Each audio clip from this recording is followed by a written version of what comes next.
Хубава е край.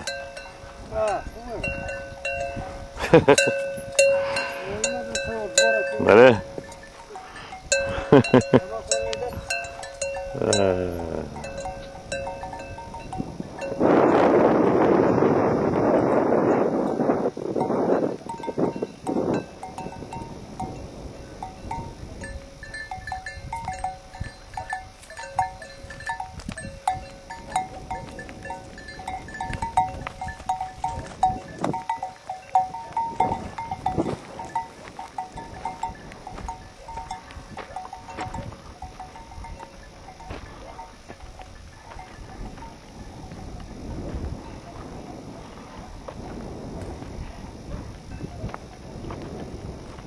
This is the plot.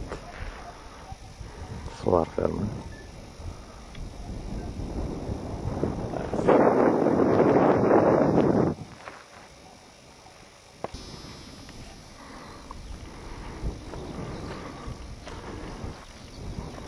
Това е местото в Победа за соларната електроцентрала. 125 на 400 метра. Равно място. Съвсем добре тук, изток-запад е насочено. Лек склон, южен, околността е много пътна.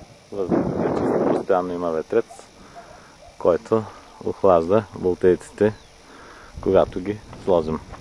Ето, черен път, стабилен. Селото е на 300 метра. Ето го. Супер ще стане 20 кВт, няма и 300 метра. Окей. Това е местото за фотоволтаичната електроцентрала. Погледнато от другият край. Дълга е 400 метра, широко 125 метра. Много е живописно.